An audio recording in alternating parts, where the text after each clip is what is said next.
Seluruh industri otomotif dunia sedang berlomba-lomba ngembangin green energy teknologi. Salah satunya adalah ngembangin teknologi mobil listrik.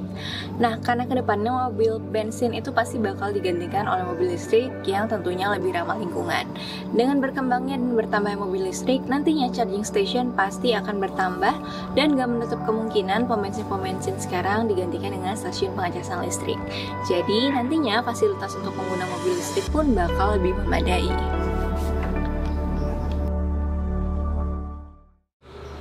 Hai Uzoners, balik lagi bareng gue Meika di Uzon ID. Nah, hari ini gue mau bahas soal Hyundai Kona. Sebenarnya ini udah pernah dibahas juga sih sama Uzon ID 1 tahun yang lalu, tapi itu versi bensinnya. Nah, kalau misalnya kalian belum nonton videonya, langsung aja klik card yang ada di kiri atas. Dan yang mau gue bahas kali ini adalah versi EV-nya, versi listriknya. Nah, di bandrol harga itu dia beda 2 kali lipat. Kira-kira bedanya apa aja sih, ada di mana aja, dan kalau misalnya penggunaan sehari-hari itu ribet nggak sih? Jadi kalau misalnya penasaran, langsung aja tonton video ini sampai habis.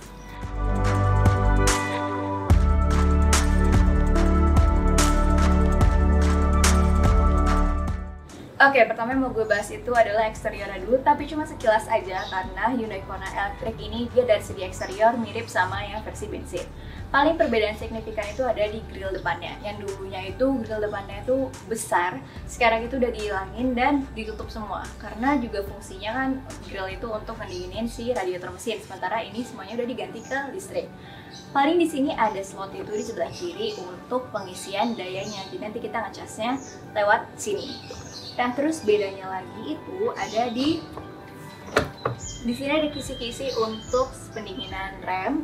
Terus di bagian bawah yang tadi grillnya di atas, ini masih ada grill juga tapi kecil di bagian bawah untuk ngebantu ke aerodinamisannya dari si mobil Hyundai Kona Electric ini.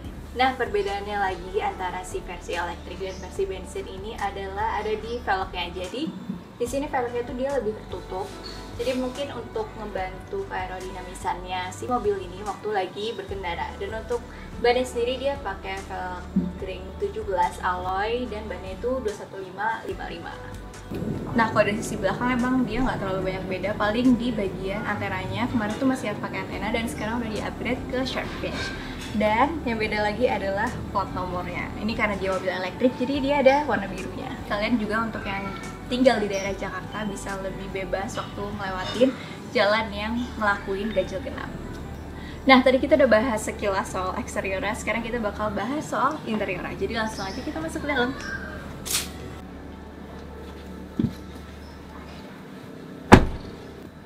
Oke, sekarang gue mau coba untuk nyalain mesinnya dulu dan kita lihat nih.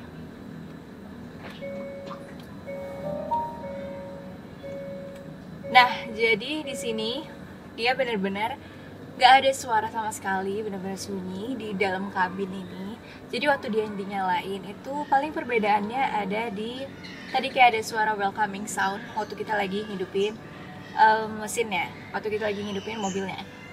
Terus untuk di kabinnya gimana? Untuk duduk itu dia nyaman banget, dan di sini semuanya untuk pengaturan kursinya itu udah elektrik. Jadi untuk maju, mundur, reclining, terus untuk atur ketinggiannya itu juga udah elektrik. Terus untuk setirnya sendiri dia udah tilt sama teleskopik. Ini multifunction steering. Di sebelah kiri itu untuk head unit dan di sebelah kanan itu ada pengatang cruise control. Terus untuk pengaturan MID-nya juga. Nah, untuk MID-nya sendiri di sini bedanya biasanya kita lihat kapasitas bensin di sini sekarang. Jadi kita bisa lihat kapasitas baterainya itu ada berapa dan kita jarak yang bisa ditempuh itu ada berapa kilometer. Nah, di sini juga ada VSS, yaitu Virtual Engine Sound System. Jadi itu gunanya untuk biar di luar itu seperti ada suara mesinnya gitu. Jadi kalau misalnya ada kucing lewat itu tahu kita juga ada kendaraan yang mau lewat. Nah, terus ini juga ada chargingnya. Terus ada HUD, coba kita klik ya. HUD itu head up display. Jadi dia bentuknya kayak gini. Fungsinya sama sih, dia untuk memberi informasi ke kita. Jadi biar lebih terfokus aja kalau misalnya kita lagi nyetir itu ngeliatnya ke depan. Jadi di situ ada tampilannya, kita nggak perlu lihat di bagian MID-nya. Jadi lebih lurus aja pandangan kita waktu lagi nyetir. Nah, terus di sini untuk di konsol tengah itu di sini untuk pengaturan climate di bagian atas. Di Sini untuk pengaturan AC atau climate-nya itu dia semuanya udah ke display digital di head units-nya. Di sini juga ada untuk charging, wireless charging-nya juga ada, terus ada USB, AUX. Oke, untuk persnelingnya sendiri dia udah nggak pakai joystick ataupun tuas, jadi sekarang udah pakai shift by wire. Di sini jadi lebih futuristik aja di kelihatannya di bagian kabin. Nah, terus di sini untuk brake sistemnya itu dia juga udah elektrik juga kayak gini. Nah, terus di bagian head unit itu dia ada menunya. Kayak biasa aja ada musik, radio, terus AUX, terus ada Android Auto dan Apple CarPlay. Dan yang ada lagi adalah tentang EV, jadi tentang kapasitas baterai yang kita pakai itu berapa. Di sini benar-benar ngejelasin tentang energy information-nya. Jadi baterainya kita berapa, tinggal berapa. Di sini gue lagi 77%. Terus di sini juga kita bisa ada charge management. Jadi di sini di charge management gini kita bisa ngatur kapan aja kita mau ngecas tiap jam berapa. Jadi kalau misalnya kita tinggal semalaman untuk ngecas, itu nanti dia bakal start dan stop sendiri sesuai dengan settingan yang udah kita atur di sini. Di sini juga ada scheduled climate settings. Jadi gunanya itu adalah untuk ngatur si mobil ini punya suhu yang sesuai yang kita mau waktu kita lagi mau berangkat. Misalnya kita set jam 7, terus kita mau di set 20 derajat Celcius. Jadi nanti pas kita masuk di jam itu, di area kabin itu jadi udah sejuk. Jadi kita langsung siap deh untuk berangkat dan bisa lebih nyaman. Keren ya, pinter banget mobilnya. Dan di sini dia untuk di bagian konsol tengah itu dia dibagi ada 2 kompartemen. Jadi dia ada kompartemen tingkat. Jadi bawah bisa untuk kita taruh barang-barang juga.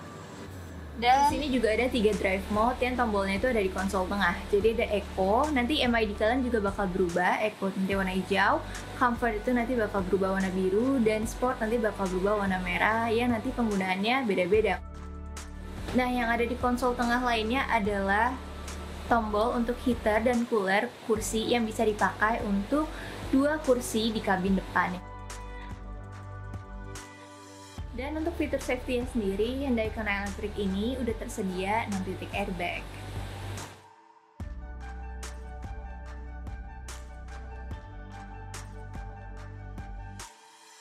Kita lihat di bagian atas itu ada sunroof. Dan itu semua udah elektrik. Jadi kita langsung aja lihat ke bagian belakang.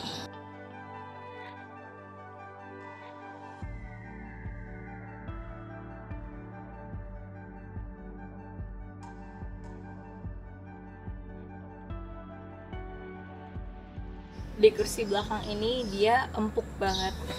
Dan untuk legroomnya ini masih ada. Di sini tinggi gue itu 170 dan di bagian atasnya juga ada 5 jari lebih untuk headroomnya.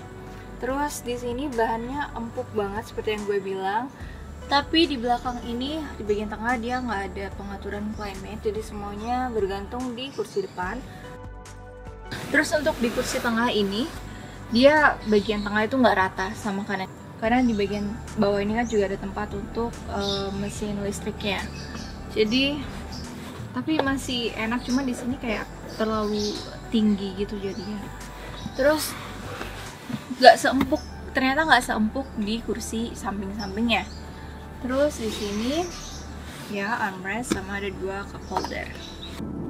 Nah, mobil ini ditenagai 136 PS, sama kayak Hyundai Kona mesin, cuman di sini untuk torsinya itu dia 2 kali lipat, yaitu 395 Nm. Jadi mobil ini akan sangat nyaman dan enak dikendarain untuk khususnya dipakai di perkotaan.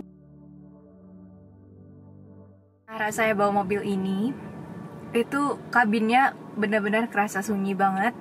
Jadi kalau misalnya VSS-nya kita matiin, itu dia mobil ini kalau di luar tuh benar-benar nggak ada suara. Tapi kalau kita nyalain VSS-nya kita nyalain, itu nanti dia bakal ada suara kayak spaceship gitu di bagian luar. Nih ya, suaranya kayak gini nih. Coba untuk gue rekam lagi.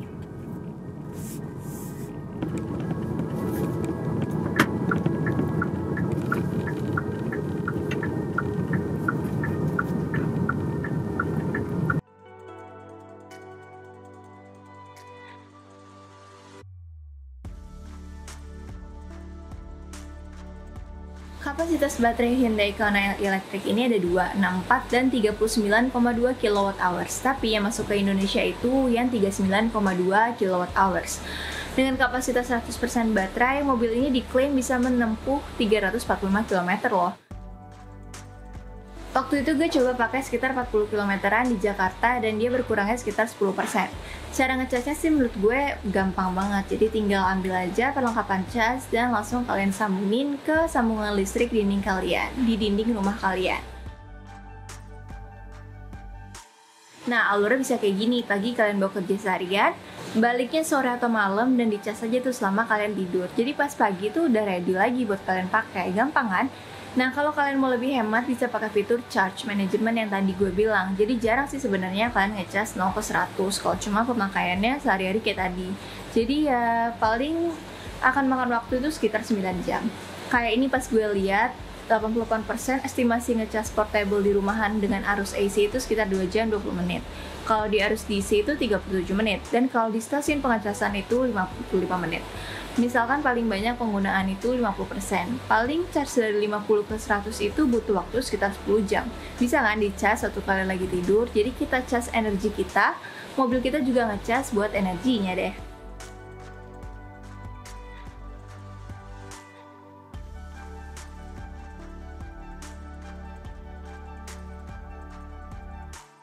Oke Wizoners, jadi tadi adalah bahasan gue soal Hyundai Kona Electric. Jadi menurut kalian gimana? Tertarik kan pastinya untuk cobain pakai mobil listrik?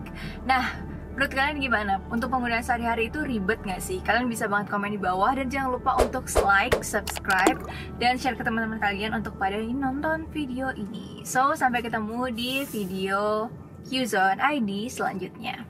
Bye!